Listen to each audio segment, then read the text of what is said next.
People, can you see the screen? Yes, sir. कौन दे रहा है? यहाँ पे लाइट चली गई है, बट मैं हॉटस्पॉट से मैनेज कर रहा हूँ. दिख रहा है क्या सबको? ठीक है ना, शुरू कर दें? Sure, sir. Now see, जो conditional sentences होते हैं ना, generally so conditional sentences are a part of grammar. इसकी बहुत लंबी चौड़ी डिस्क यहाँ पे दी गई है. But usually if you look at conditional sentences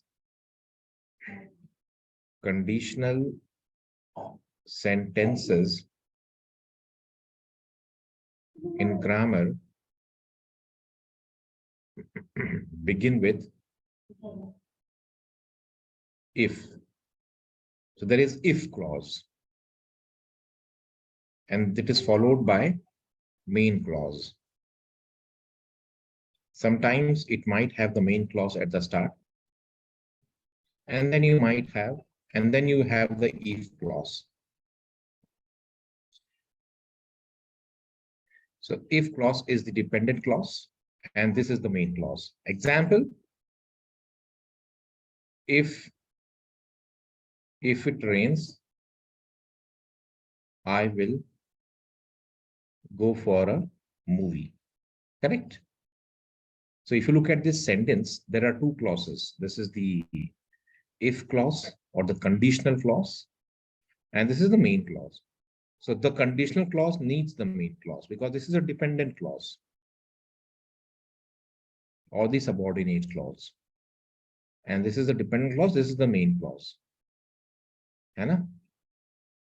Dependent main, subordinate clause, or independent or main clause, whatever name you can use. We have done this in the phrases and clauses part.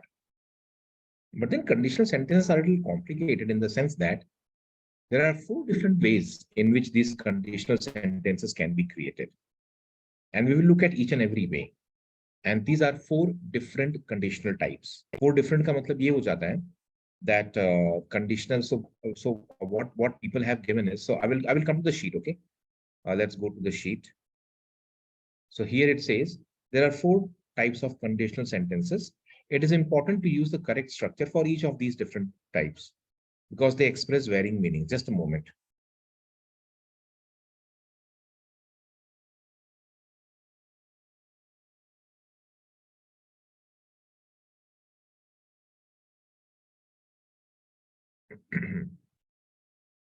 Okay, you have to pay attention to the verb tense when using different conditional modes. Okay, so we will focus on the verb tense.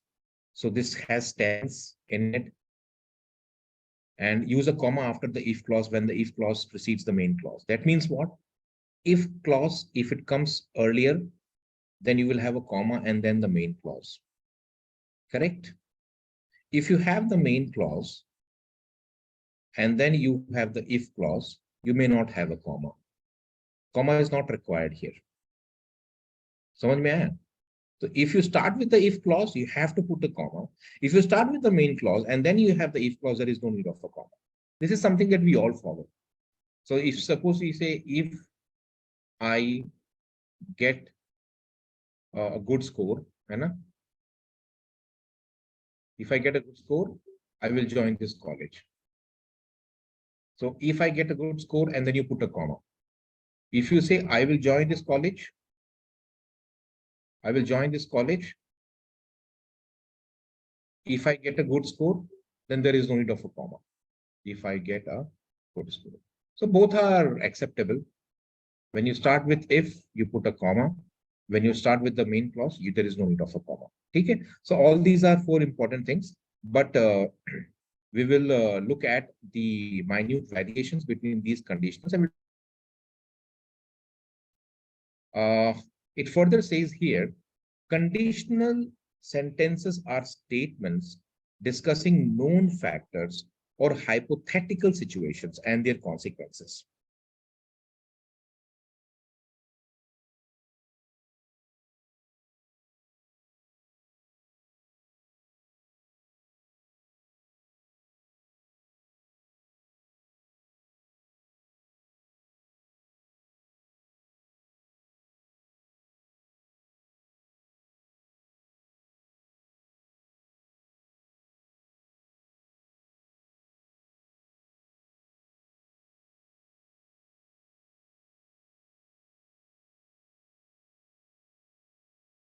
Okay, so conditional sentences are statements discussing factors or hypothetical situations and their consequences. We use them to communicate that something is true or happens only if something else is true happens. That is only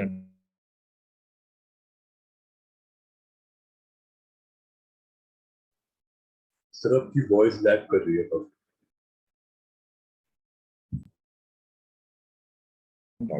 When water reaches 100 degrees, it boils. So sometimes when and if are used interchangeably, and we will see in what conditions they are used interchangeably. Okay. Just a moment. Let me. I think the internet is a problem. एक minute.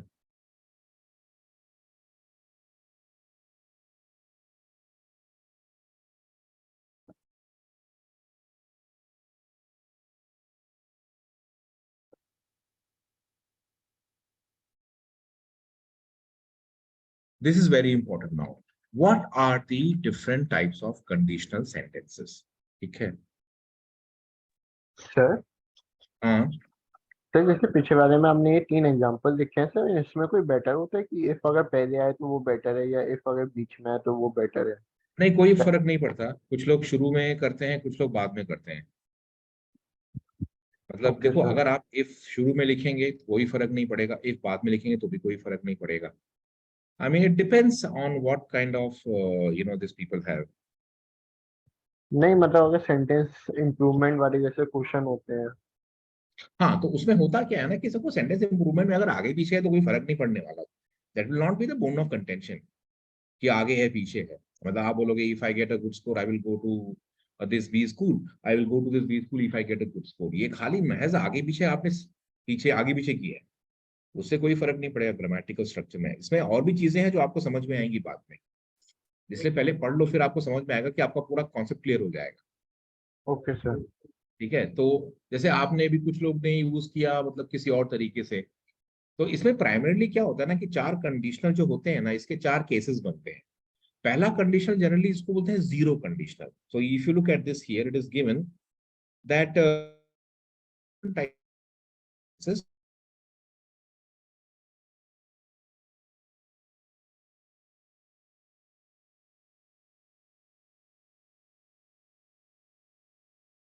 that in every conditional there is a structure, grammatical structure है।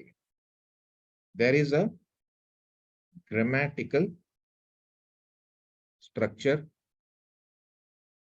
पहली चीज, and then there is a purpose.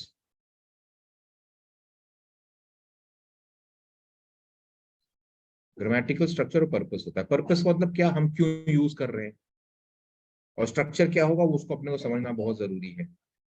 जब ये समझ में आ जाएगा तो सब क्लियर हो जाएगा, और पर्पस जब पता होगा तो आपको पता होगा कि कौन सा कंडीशनल कब यूज करना है।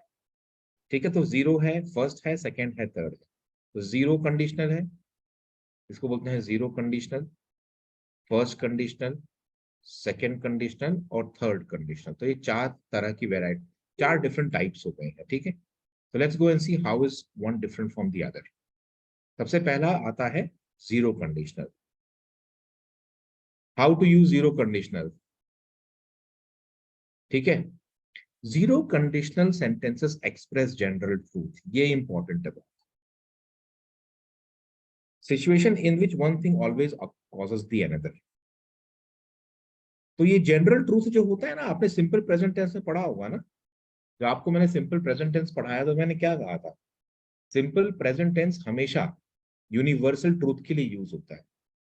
हमेशा मतलब of course universal truth is one part of simple present tense. और भी केसेस में आप यूज करते हो सिंपल प्रेजेंट टेंस, लेकिन अगर यूनिवर्सल ट्रूथ है तो हम सिंपल प्रेजेंट टेंस ही यूज करते हैं. जीरो कंडीशनल भी ऐसे ही होता है. अगर कोई यूनिवर्सल ट्रूथ है तो वो हमेशा जीरो कंडीशनल ही लेगा.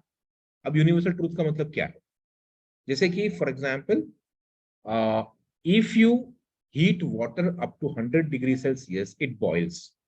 कैन आई से ये जनरल ट्रूथ है? हाँ जी. है ना भाई, if you boil water, sorry, if you heat water up to 100 degree Celsius it boils. Correct. तो ऐसा तो नहीं है ना कि मतलब कभी कभी होता है कभी कभी नहीं होता. अगर हमेशा होता है तो वो जीरो कंडीशन में आएगा, और कभी कभी अगर ऐसा हो सकता है तो वो बन जाएगा आपका स्पेसिफिक कंडीशन. समझ में आया कि नहीं? Did you understand? अभी देखो यहाँ पे क्या लिखा हुआ है. It says when you use zero conditional you are talking about a general truth rather than a specific instance of something. अभी जनरल ट्रूथ है कि नहीं? If you don't brush your teeth, you get cavities. When people smoke cigarettes, their health suffers. तो इसमें लोग मुझे बोलेंगे sir मान लो ऐसा होता है कि किसी ने कहा if you don't brush, so let's look at this. If you don't brush your teeth, है ना, you will get cavities. When people smoke cigarettes, their health will suffer. आप मुझसे पूछोगे सर कि क्या हम इसको सिंपल प्रेजेंट टेंस में रखें या इसको हम विल लगा करके कुछ और बना दें? तो इंडियंस का टेंडेंसी होता है कि वो विल लगा देंगे. जैसे कि फॉर एग्जांपल है, जैसे एग्जांपल दे रहा हूं आपको मैं, है ना, जैसे फॉर एग्जांपल है if you press the button, the water stops flowing.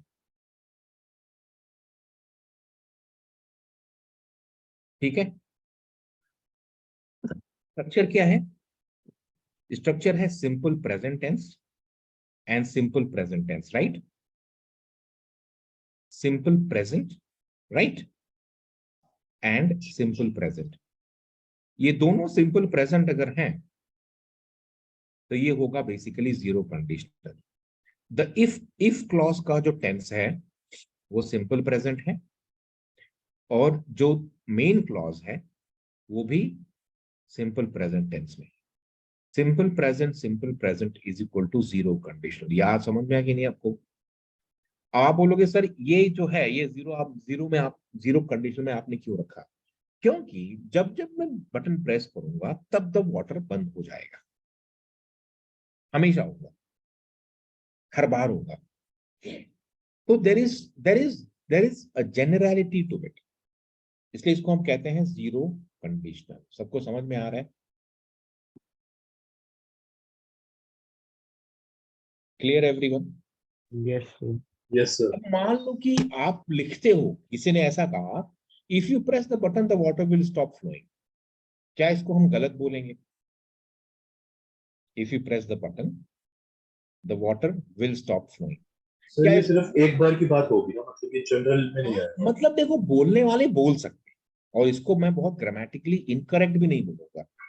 ये हो सकता है बंदे ने मतलब उसको एक स्पेसिफिक इंस्टेंस पकड़ के बोला है कि भाई ठीक है, मतलब इफ यू प्रेस दिस, जैसे फॉर एग्जांपल है if you study hard you will get into good ion. ठीक है, तो मैं आपको इसको दो कंडीशन बना के दिखाता हूँ. ठीक है, आपको ये समझना है कि कौन सा सही कौन सा गलत है. हो सकता है दोनों सही हो. देखो सही होने के बहुत तरीके होते हैं, लेकिन उसमें से एक केस है जो पक्का गलत हो जाए, उसको पकड़ना आना चाहिए अपने को। किसी ने कहा इफ यू स्टडी हार्ड, ठीक है, यू सक्सीड, ठीक है, if you study hard you will succeed. तो आप बोलोगे सर ये तो दोनों सेम ही लग रहा है। फर्क क्या है ना कि ग्रामेरियन इसको बोलते हैं ये जीरो कंडीशनल है, ठीक है, और ये है आपका फर्स्ट कंडीशनल। फर्स्ट का मतलब क्या, जीरो और फर्स्ट में खाली एक ही फर्क है कि जीरो वाले में ये जो होता है ना ये सिंपल प्रेजेंट टेंस है, सिंपल प्रेजेंट, और ये भी सिंपल प्रेजेंट है, करेक्ट।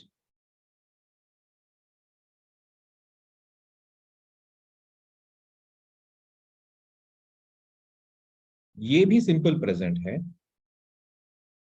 लेकिन ये क्या बन गया, फ्यूचर। Are we clear? फर्क देखा आपने? Did you see the difference? Yes, sir. अब आप बोलोगे सर कौन सा यूज करें। अब जनरल ट्रूथ अगर होता है, जैसे कि if you heat ice it melts, correct, ये हमेशा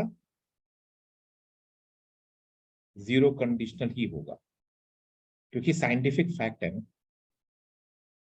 but if you study hard you will succeed, क्या जरूरी है हमेशा स्टडी हार्ड करने पे सक्सेस मिलेगा हर केस में?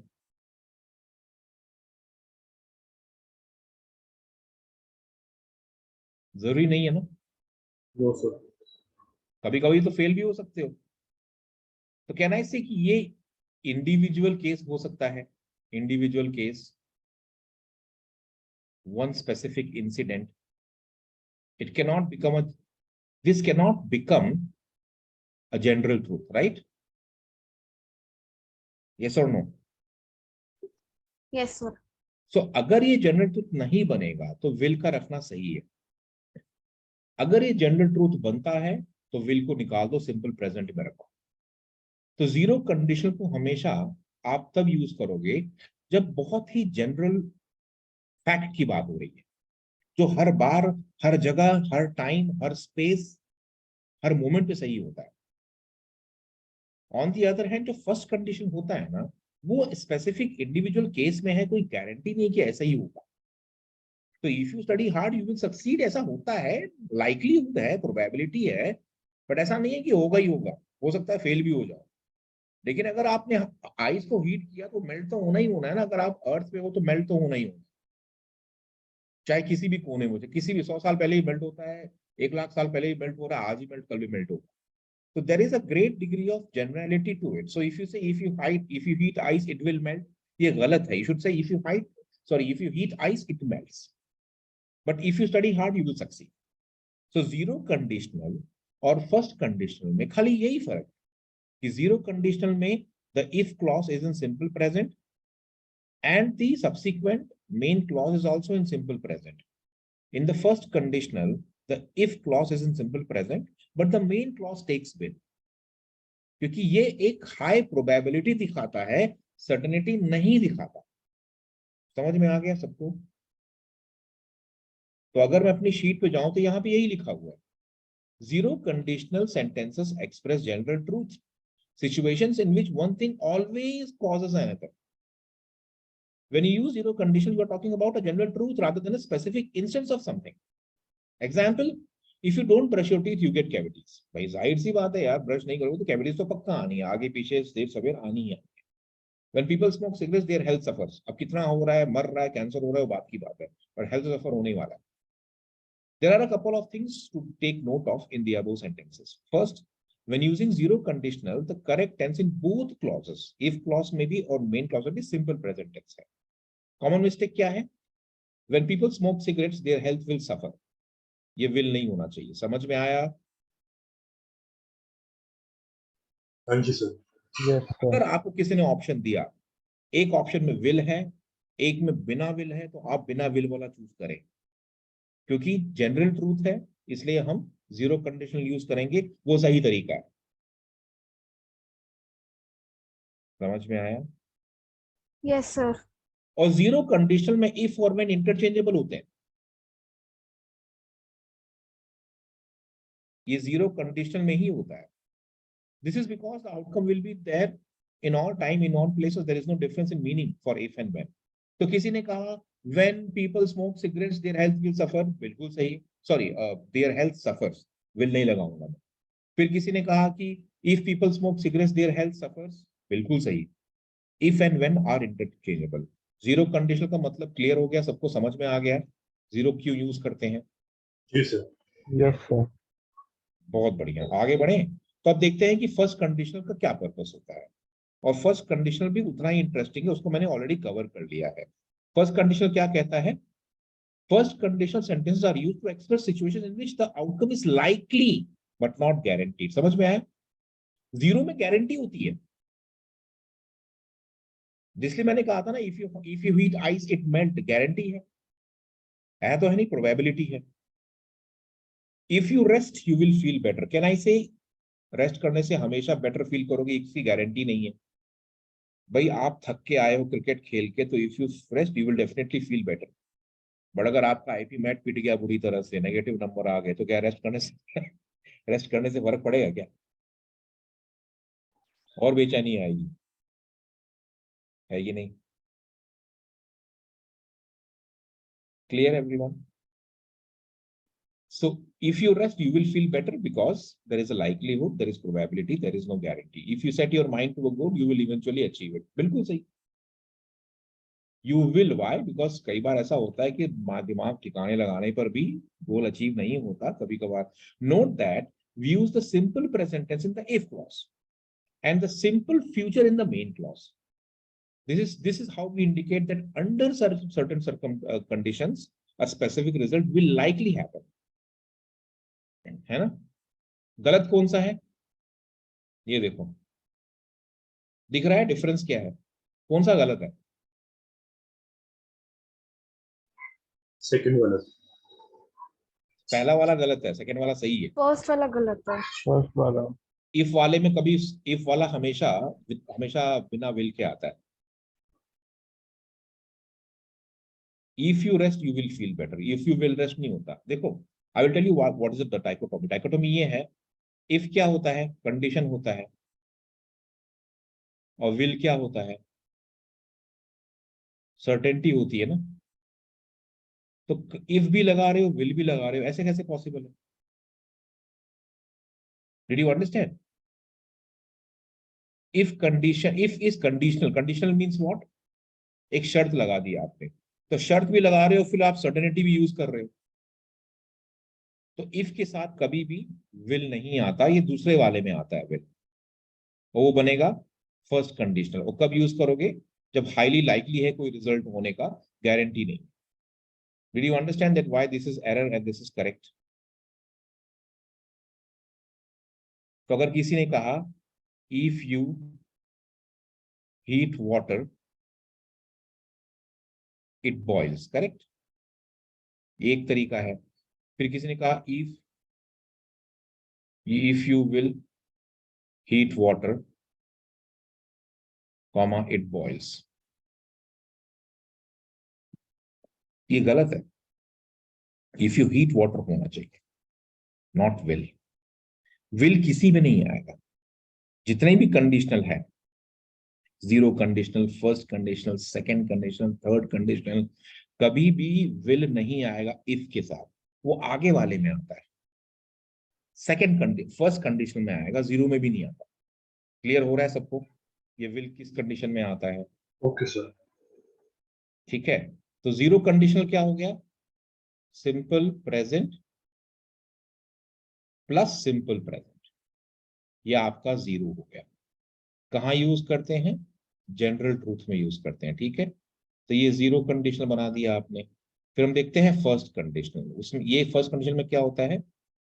सिंपल प्रेजेंट, यानी कि जो इफ क्लॉज है वो सिंपल प्रेजेंट में होगा, प्लस सिंपल फ्यूचर। ये तरीका होता है बनाने का। If you rest you will feel better, if you heat ice it melts. Correct. अब आप देखते हैं कि भाई सेकंड कंडीशनल क्या होता है। इसको समझना बहुत, बिकॉज ये सबसे पेचीदा होता है। फर्स्ट हो गया, सेकंड थर्ड दो ही बच्चे हैं। थर्ड तो बड़ा आसान है, खाली आपको सेकंड समझना बहुत जरूरी है, बिकॉज ये मुझे बहुत दिक्कत है समझाने में। How to use second conditional? Second conditional sentences are useful for expressing outcomes that are unrealistic or will not likely happen in the future. तो हमने क्या किया, हमने बनाए बहुत सारे केसेस। जब हमने जीरो कंडीशनल बनाया तो हमने लिखा ऑलवेज ट्रू। करेक्ट। जब हमने फर्स्ट कंडीशनल बनाया तो हमने कहा, एक मिनट है, हेलो,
ओके, थोड़ा सा फोन आ गया था. So how to use second conditional? Now see, when you look at zero conditional, it refers to something which is always true. If you look at the first conditional, it refers to something which is highly likely to be true. ठीक है? And the second conditional is highly unlikely. समझ में आ रहा है? ये समझ में आ गया डिफरेंस आपको? तो आप बोलोगे सर ये हाईली अनलाइकली का मतलब क्या होता है? Can you give me an example? अब look at this now. If I inherited $1 billion, I would travel to the moon. Do you think ये realistically possible है? हाँ? No sir. तो realistically possible नहीं है ना. इसलिए हमने क्या किया? सिंपल पास्ट किया है किसको? If clause को. The if clause have been put in simple past. And the main clause is would plus verb. Did you see this? ये हमने पहले कभी यूज नहीं किया था. तो if clause goes in simple past in the second conditional, which is usually called as a hypothesis. Hypothesis or highly unlikely. Clear हो गया? ऐसे लोग लिखते हैं मतलब ऐसा. If I met Santa Claus, I would ask for his address. Did you understand this? Sir तो means यहाँ पर जो इफ के साथ हम जोड़ रहे हैं टेंस, वो मतलब अभी की बात कर रहे हैं कि अगर मैं मिला होता तो वो पास्ट की बात तो नहीं कर रहा. देखो यहाँ पे वो वो क्या कह रहे कर रहा है हैं पता है if I क्या? inherited, ये जो सिंपल पास पता है क्यों गया है? ये देखो ये स्ट्रक्चर है. अपन ये बात नहीं करेंगे कौन सा क्या है. ये स्ट्रक्चर है. सिंपल पास्ट में गया है मतलब कि it's a highly unrealistic situation. Simple. मतलब वो बात तो जनरल कर रहे हैं एक तरीके से, देखो ये वो बात पास्ट की जनरल बात नहीं नहीं कर है. रहा. इफ यू इनहेरिटेड $1 बिलियन, पहली बात तो ये है कि क्या आपके पास $1 बिलियन का रियलिटी है? क्या आप इनहेरिट करोगे क्या? पहली चीज तो आपने कहा कि इफ आई इनहेरिट मतलब आपके पास आप बहुत अभी तो आपका बुरा हाल है. मतलब you money Mukesh Ambani son might say क्या if I inherit $1 billion I would travel to the moon. The idea is कि आप ये बोल रहे हो कि सर ये क्या जेनरिक है? कितने लोगों को $1 बिलियन इनहेरिट होता है? नहीं होता. तो आपको ये दिखाना है कि ये हाईली अनलाइकली है, इसलिए आपने बोला. Did you understand this? नहीं सर, मतलब मैं ये कह रहा हूँ कि वो ये कह रहे हैं कि अगर मेरे पास फ्यूचर में होंगे तो मैं जाऊंगा, या अगर मेरे पास पास्ट में होते तो मैं जाता, या अभी अगर मेरे नहीं पास आ जाए तो मैं चला जाऊंगा. नहीं नहीं, वो तीनों नहीं बता रहा है. वो बता रहा है कि इफ आई इनहेरिटेड, अगर ऐसा कभी हो जाता. समझा कि नहीं? ये जो है ना, ये बेसिकली आप उसको बोलोगे सर ये पास्ट है या फ्यूचर है. ये चूंकि हाईली अनरियलिस्टिक है तो इसलिए इसको पास्ट में रखा गया है. ये एक महज विश है. क्या बोलते हैं इसको हम लोग? विश. Did you understand? अब बात होती है, देखो समझो इस बात को. ये जो कंडीशनल है ये बहुत ही कंप्लीटली अनरियलिस्टिक है और will not likely to happen in the future. तो आपने जब 0 रखा तब आपने रियलिस्टिक बात की थी. जब आपने फर्स्ट कंडीशन रखा तब आपने रियलिस्टिक बात की. इसलिए आपने इफ क्लॉज को सिंपल प्रेजेंट में रखा. देखो खाली आप स्ट्रक्चर को फॉलो करो, आप उसको सोचो मत कि सर इसका मतलब क्या है. सिंपल प्रेजेंट में रखा. फिर आपने जब सेकंड कंडीशन पे आप आए तो ये अनरियलिस्टिक है, तो आपका सिंपल प्रेजेंट क्या बन गया? सिंपल पास्ट बन गया. तो स्ट्रक्चर क्या है? If clause is in simple past, है ना, simple past, and the main clause is would plus verb. तो वुड लगा दो प्लस वर्ब लगा दो.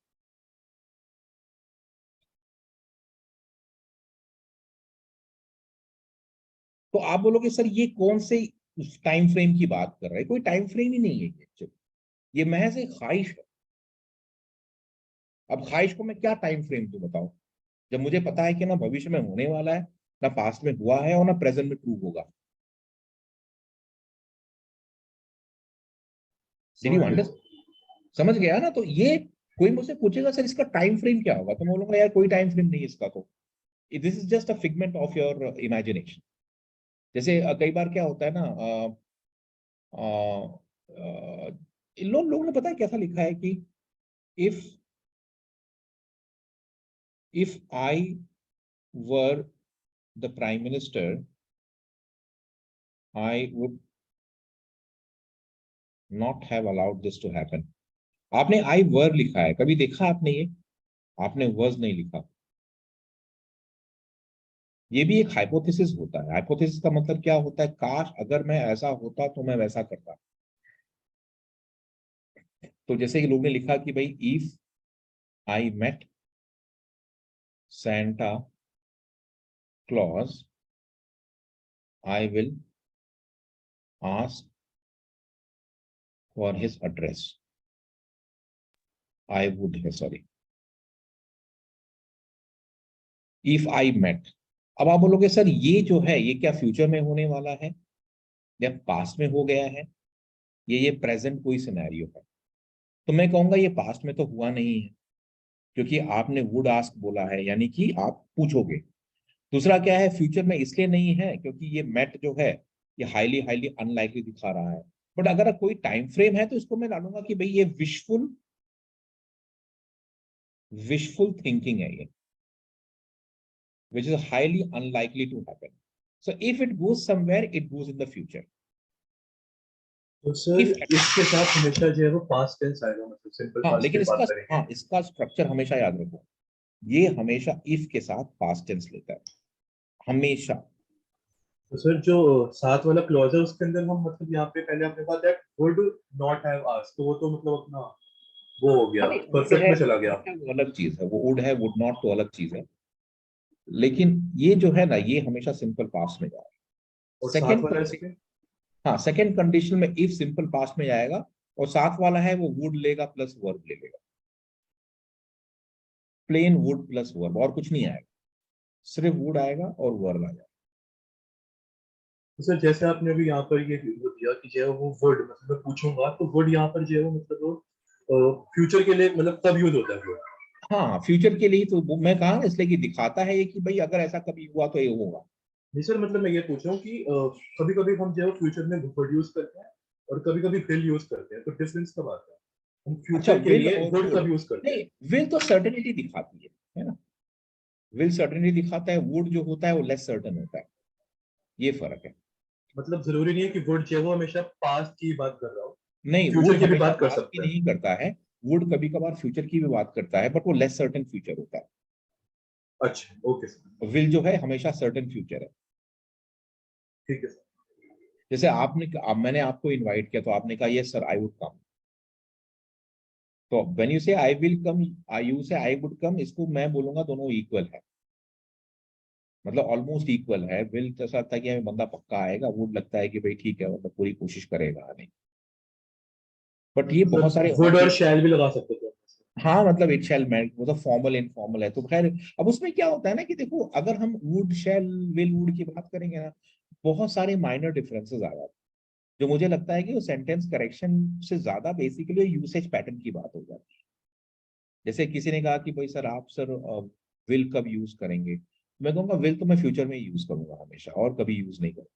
फिर मुझसे कोई पूछेगा सर आप वुड कब यूज करेंगे, मैं वुड यूज करूंगा जब कोई पास्ट में कोई चीज होती बट हुई नहीं है, तो उसकी बात करूंगा। वुड में हम फ्यूचर में भी कभी कभार यूज करते हैं, जैसे कि मैं कभी कभार बोलूंगा कि would you like to share your meal with me, हम दोनों ट्रेन में जा रहे हैं साथ में और फिर मैं आपको जानता नहीं, लेकिन I wanted to just initiate some sort of conversation, so मैंने कहा would you like to share your meal with मी।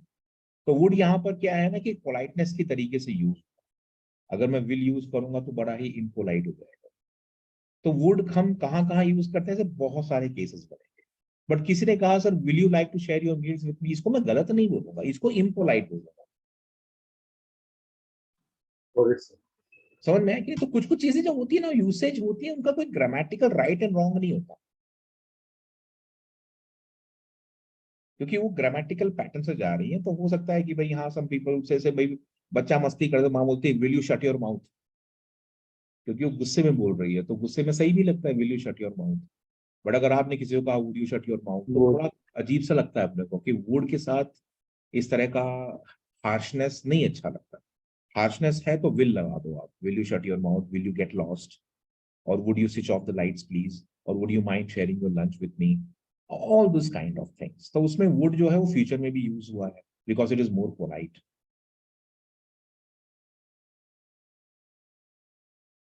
समझ में आया? हाँ जी।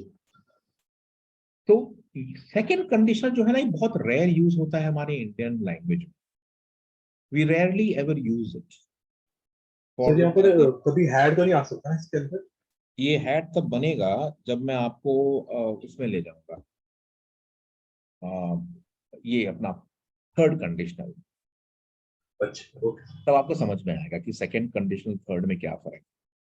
पर सेकंड कंडीशन हमेशा हमेशा तब यूज करो जब आप एक प्योर विजुअल थिंकिंग की बात कर रहे हो। जैसे कि आप अभी दिल्ली में निकले, जैसे मैंने कहा कि यार जैसे कई बार होता है ना कि आप देखोगे तो जो लोग इंग्लिश यूज करते हैं घर में अपने, अच्छे खासे बोलने वाले, not Indian people, Indian people speak the wrong English most of the time at home.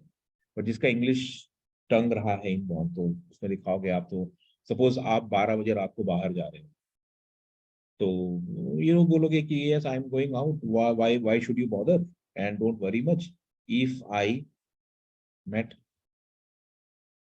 Shahrukh Khan I would invite him for lunch. ये आपने बोला ना, दिल्ली में रात को 12 बजे आप घूमने जा रहे हो, और आपने अपनी सिस्टर को टॉन्ट मारा, if I met Shahrukh Khan I would invite him for lunch. अब दिल्ली में बैठे हो, शाहरुख खान कहीं और बैठा है, आपको क्या लग रहा है कि ये पॉसिबल है? बट मान लो कि करण जौहर, जो शाहरुख खान का बड़ा अच्छा दोस्त है, वो जा रहा है and he is meeting Shahrukh Khan after long time, he doesn't know कि वो है कि नहीं घर पे। तो वो क्या बोलेगा में, क्या if I meet SRK I will invite him for lunch. Did you understand the difference?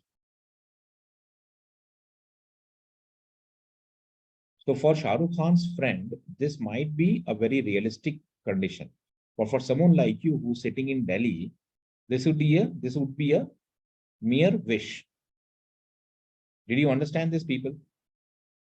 Sir unrealistic नहीं हो गया तो सेकंड क्या नहीं हो कंडीशन? गया? अनरियलिस्टिक। हाँ, अनरियलिस्टिक है ना, विश है ना वो, मतलब wish in the sense unrealistic है। If I met Shahrukh Khan I would invite him for lunch. अभी कहाँ रात को 12 बजे दिल्ली में शाहरुख खान मिल जाएगा? Did you understand this difference between the two? तो दोनों सही है डिपेंडिंग अपॉन कि आपके मन में क्या है, यस सर। कौन बोल रहा है। अगर आप बोल रहे हो तो ऐसा बोलोगे, अगर उसका कोई फ्रेंड करण जौहर बोले तो ऐसा बोलेगा। बट दोनों एग्जाम में नहीं आएंगे, एग्जाम में फिर कुछ ऐसा आएगा आपको आराम से मालूम पड़ जाएगा कौन सा एरर है। एरर निकालना आसान हो जाता है एक्चुअली एग्जाम में। Clear everyone when to use the second conditional?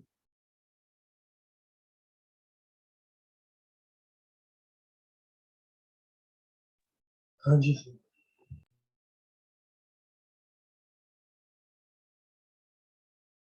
देखो यहाँ पर,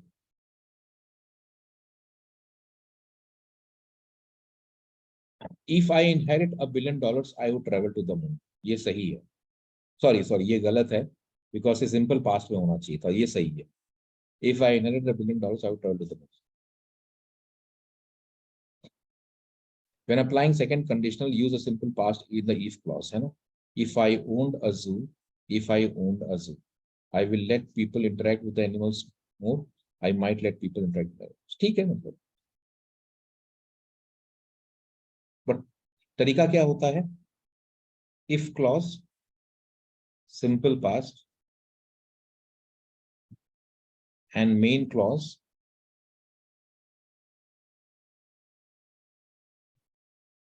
would use वो करो, ठीक है, perfect, would plus verb। ये तरीका सही है, यूनिवर्सल ऐसे ही होता है। बाकी यहाँ वहाँ छोटे मोटे वेरिएशंस होते हैं जब लोग लिखते हैं, but this is how it should be. ठीक है, आगे जाएंगे अगर, तो अपना आता है थर्ड कंडीशनल। अब ये सबसे आसान होता है, easiest. Third conditional sentences are used to explain that present circumstances would be different if something different had happened in the past. If you had told me you needed a ride, I would have left earlier. Did you understand this पूरा? अगर past में कुछ ऐसा होता तो शायद ऐसा हो. If I had cleaned the house, I could have gone to the movies. If I had studied hard, I would have, है ना? I would have cleared IP math. अब तो एग्जाम हो गया, रिजल्ट भी आ गया है, और आपको लग रहा है यार क्या है ये सब, बहुत ऐश की, बहुत आराम किया, गर्मियों में घूमने चले गए Shimla. If I had studied hard. अब आपने क्या किया है थर्ड कंडीशन में कि आपने एक ऐसा सिनेरियो बनाया है जो शायद पास्ट में अगर ऐसा होता तो शायद पास्ट कुछ और होता, मतलब कि प्रेजेंट कुछ और होता बट वो है नहीं, है ना. These sentences express a condition that was likely enough but did not actually happen in the past. Did you understand this? सबसे आसान तो यही हो गया ना, मेरे को लग रहा है.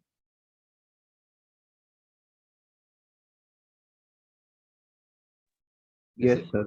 हाँ, सबसे सबसे आसान पहला कंडीशन और सेकंड कंडीशन होता है. सॉरी, पहला और तीसरा, मतलब zero condition and third condition. Zero में यूनिवर्सल ट्रूथ होता है, थर्ड में एब्सोल्युटली ड्रीमी है. ड्रीमी इन द सेंस कि जो चीज कभी हो नहीं पाई उसकी आप बात कर रहे हैं. आप दो फ्रेंड्स मिले बहुत दिनों बाद, और बातें शुरू की आपने, फिर एक ने कहा यार शादी हो गई तेरी, है ना, शादी हो गई और मुझे पता भी नहीं चला. तो आप क्या बोलोगे? अरे यार सब बहुत जल्दी में हुआ, you know. If I had known that you are in Delhi, I would have invited you. Did you understand? If I had known that you are in Delhi, I would have surely invited you. But अब ठीक है, मुझे पता नहीं था, नहीं कर पाया बात में. सर तो ये बात मतलब पक्का है कि हमेशा हैड के साथ यूज होगा. हाँ, हमेशा. इसलिए थर्ड कंडीशनल का जो बेसिस है वो इफ क्लॉज में पता है कैसा होता है, हैड प्लस पास्ट होता है, और मेन क्लॉज में वुड हैव हो जाता है. वुड हैव मेन क्लॉज, और और वुड इफ भी क्लॉज पक्का में, आएगा. हाँ वुड भी पक्का आएगा हमेशा. हाँ, वुड भी पक्का आएगा, है भी पक्का, ठीक है हमेशा, सर. हमेशा. समझ में आया ना कैसे होता है ये? These sentences express a condition that was likely enough but did not actually happen. तो आपने जब कंडीशन बनाया तो आपको समझ में अब आ रहा होगा कि ये बनता कैसे.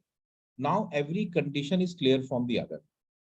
Note that when using the third conditional we use past perfect. Had होता है प्लस एक past participle होता है, यानी कि जो ed लेके आता है. और मेन क्लॉज में क्या होता है? हैव होता है, बट यूजुअली वुड होता है. Of course would can be replace with could and should, वो डिपेंड करता है, but mostly they are all equal depending upon what you are trying to convey. नहीं, ये सारे रूल नेगेटिव सेंटेंस में भी सेम अप्लाई होते हैं. Same apply. If I had known that if I had known that uh, uh, uh, if I had known, or if I had correctly guessed the difficulty of the paper, I would not have been so complacent.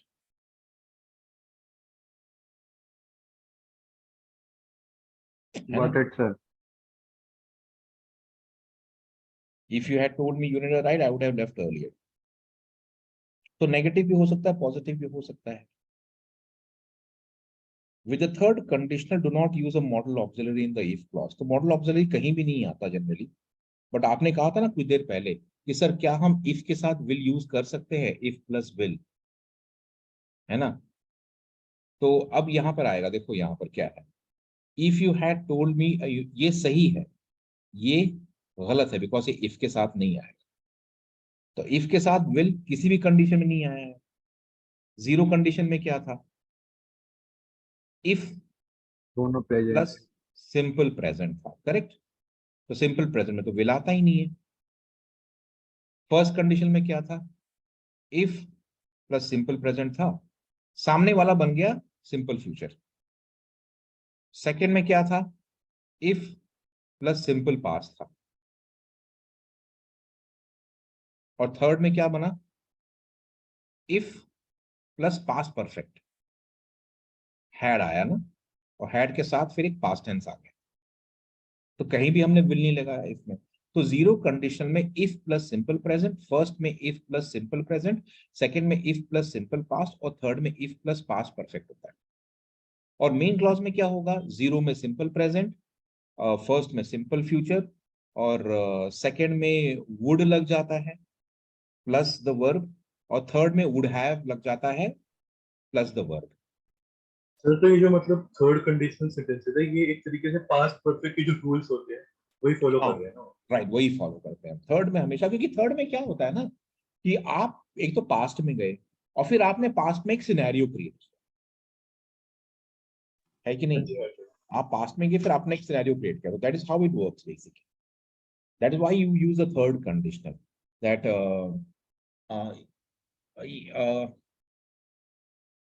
If I, कई बार है, if India had, और if let's say Mumbai Indians, और if let's say Mumbai Indians had played Rohit Sharma, it could have won the trophy. अब could मैं क्यों बोल रहा हूँ, क्योंकि एबिलिटी की बात कर रहा हूँ ना। तो if Mumbai Indians had played Rohit Sharma in the finals of the IPL 2023 season, they could have won the match. या फिर मान लो बारिश आ गई, आईपीएल का मैच चल रहा है, बारिश आ गई, तो आप क्या बोलोगे, if rains had not intervened. समझ में आ रहा है मैं क्या बोल रहा हूँ, if rains had not intervened, Mumbai Indians would have won the match.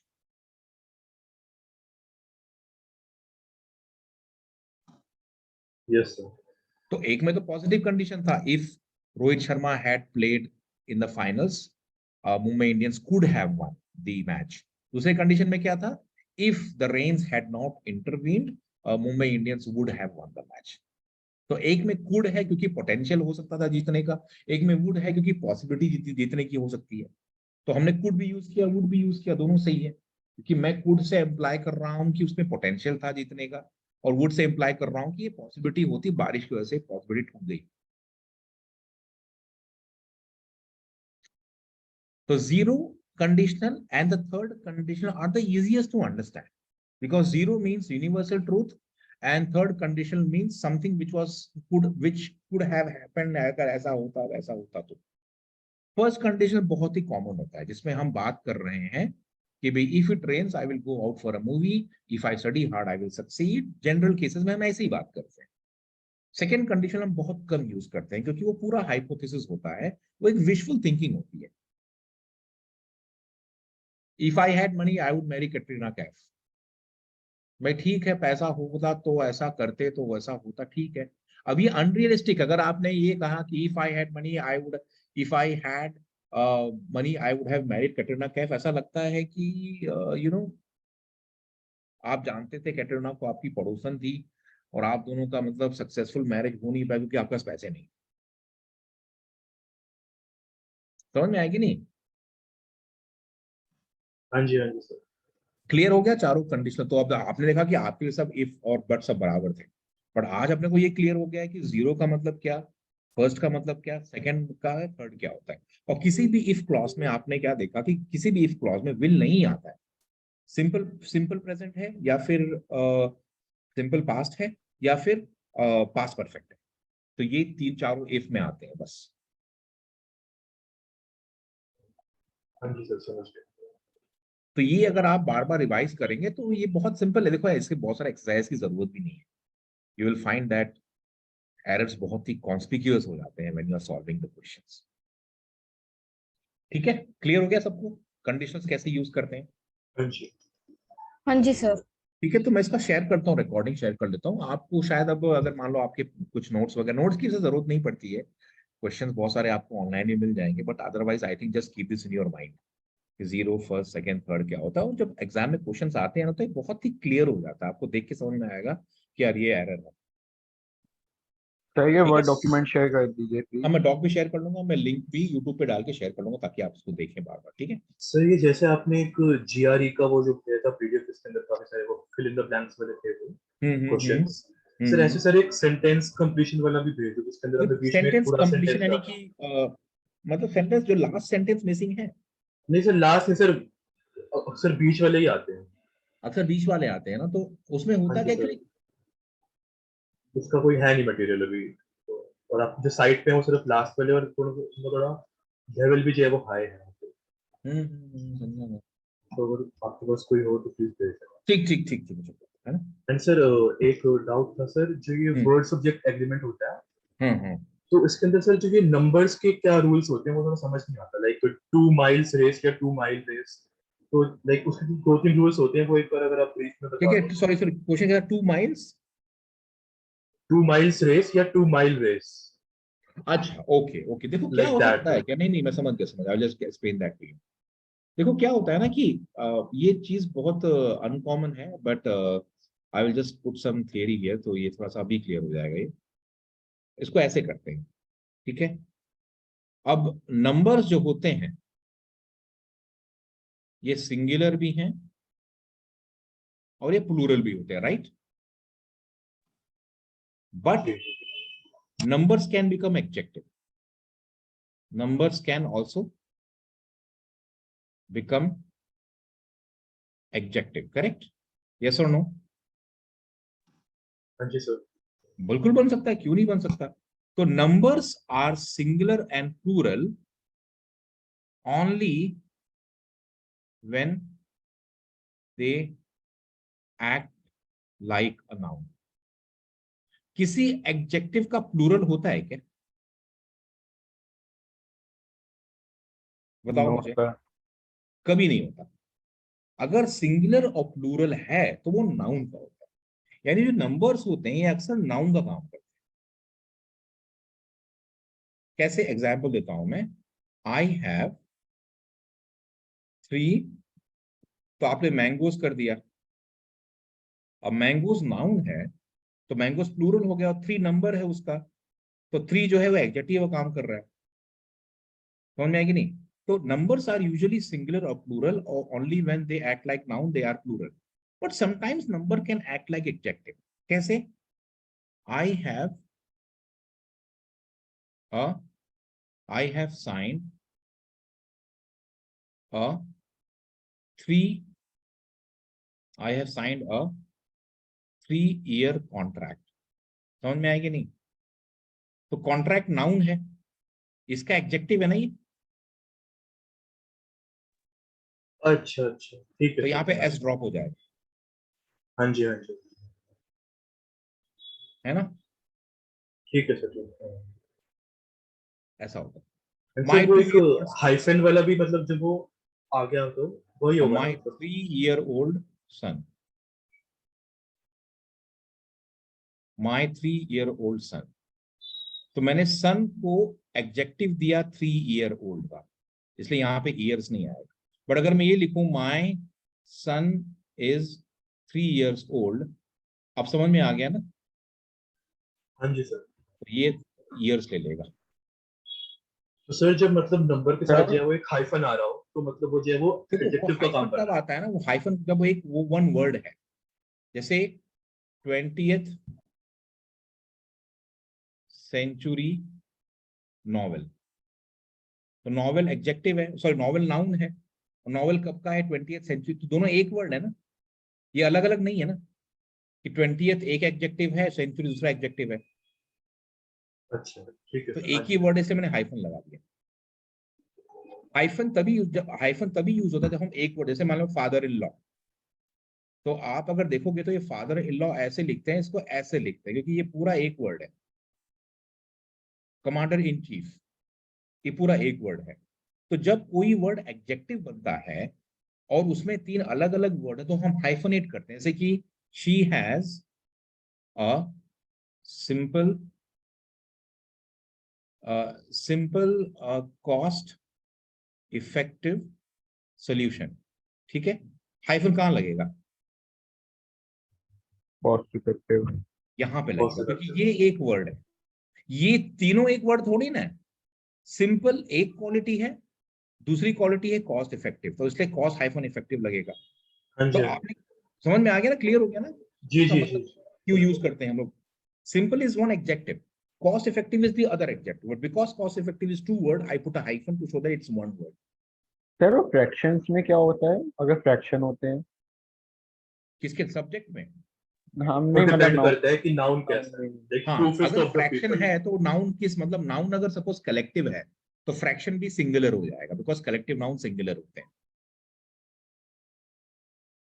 जैसे कि दिल्ली में आज कुछ पावर का प्रॉब्लम हो गया, और दिल्ली में मान लो कि ऐसा है कि वन मतलब आधे से ज्यादा शहर में लाइट्स है ही नहीं, तो आप क्या बोलोगे?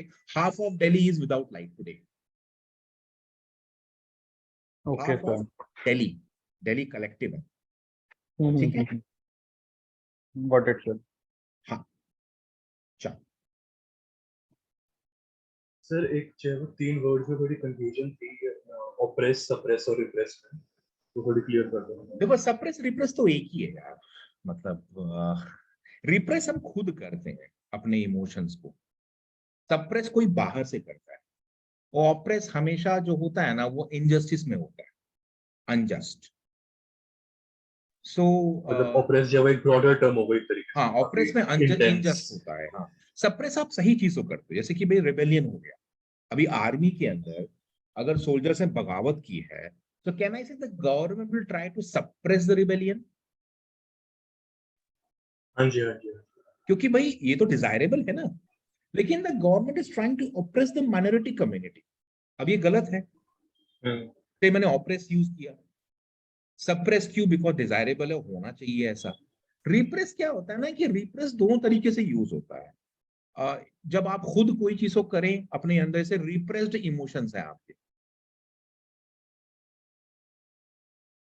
है ना। तो रिप्रेशन सप्रेशन मोस्टली ओवरलैप हो जाता है, बट ऑपरेशन सप्रेशन कभी ओवरलैप नहीं होता।